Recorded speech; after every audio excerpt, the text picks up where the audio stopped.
We get more bees with Honey. Honey. Flowers. flowers.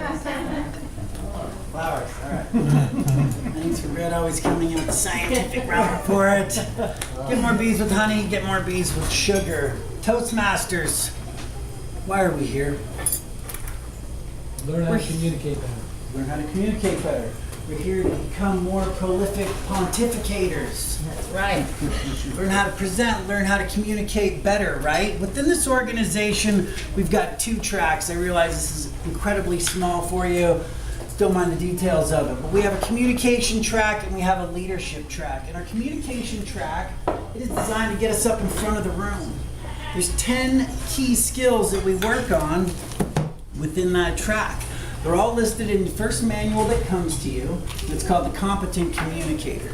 Some of these are the 10 skills that you're going to work on, such as organizing a speech, getting to the point in a speech, how to say it, what your body does within a speech. So this manual, as you get up in front of Toastmasters, has you focus on the 10 skills to become a competent communicator.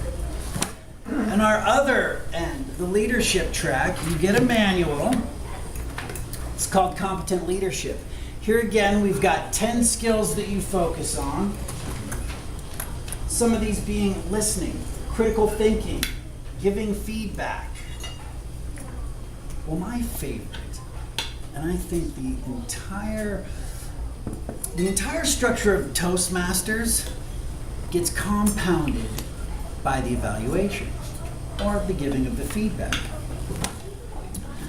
In order to give feedback to somebody, which honestly is just an opinion, right? We can all watch the same presentation. All of you are watching me up here today, and everybody in here is seeing a different speech. They're hearing a different speech based on what they've seen before, what they know. I might say something about the competent leader and hold this up.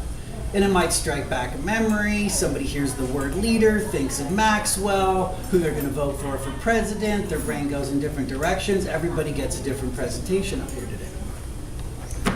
So really an evaluation is just an opinion. However, we want the evaluation in Toastmasters to take us to the next level. We're here to improve, we're here to progress. And if we give a correct evaluation for somebody, we can compound their progress. In order to do that, there's 3 manuals. I've got them all bound into one. They don't come this way. We can all show you, some of the leaders within the organization can help show you through Toastmasters.org where these are. I bound them all into one, but there's 3 very important ones. First one's called an effective valuation. Within this short little 10-page thing, it'll go through and give you the evaluator's role. How to prepare your evaluation and how to say it. What did I say in the beginning? You get more bees with... Go ahead, flowers. All right. Honey.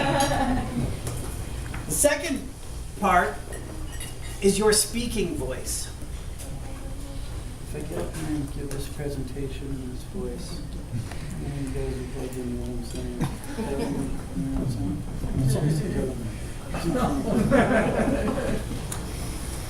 Obviously, the voice is an important part.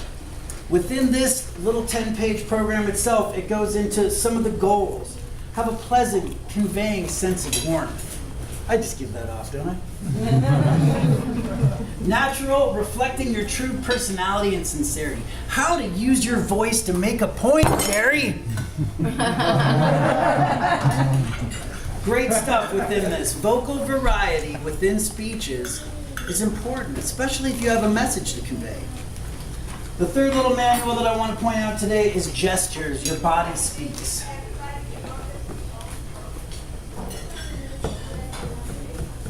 Everything that you do up front is going to get noticed and can distract or can improve. Something like this is probably annoying.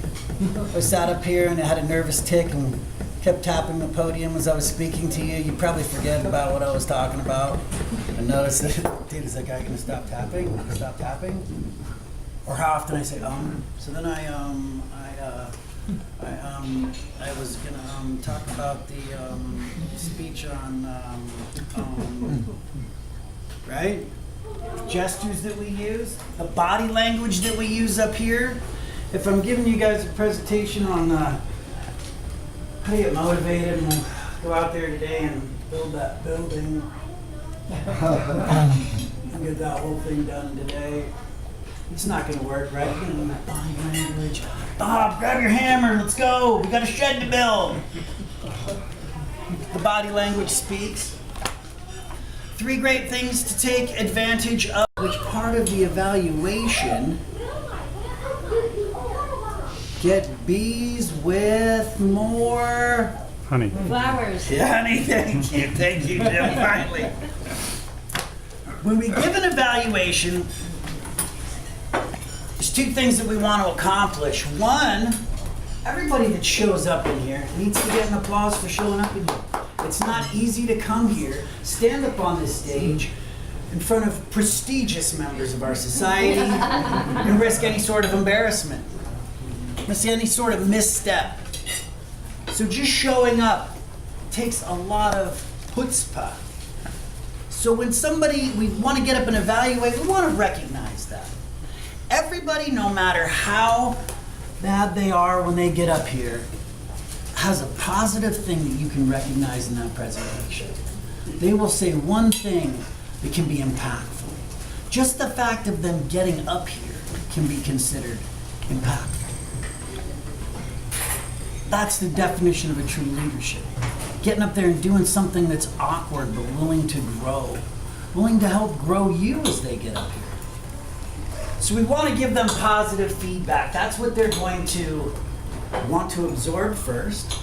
They just open themselves up to rawness, expose themselves. One more time. We're gonna ignore the red card today. They're up here exposed. We want to give them some positive feedback. Because what do we all do with positivity? We're gonna grow, right? And if we get a bunch of negativity, what do? Shrink. We shrink. So we want to start them off by appraising with praise. Now, there's positivity, and then there's what I would like to call constructive criticism. When we construct, what are we doing?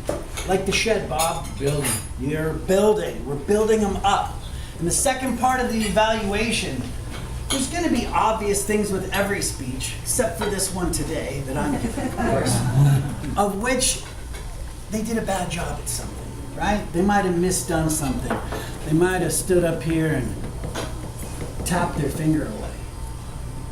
But within even that part of our evaluation, we can say, Ian, your voice was exceptional when you stood there at the podium and were speaking. But next time, maybe to try to have your hands up and folded, or use your hands instead of the incessant tapping on the page. So Ian hears, wow, I did a great job on that. Gosh, yeah, the only thing I really have to fix is where I put my hands. So I'm going to take that tidbit from them, that nugget, that constructive criticism, and apply it. Now, if the evaluator got up and said to me, well, you know, you're tapping your finger on the podium the whole time, really distracted from your speech. There's one word that's going to go off in my head, and it ends in whole, okay? So we want to make sure that we're giving positive feedback in our evaluation, and we're following that with constructive criticism, both of which you can appraise someone with praise.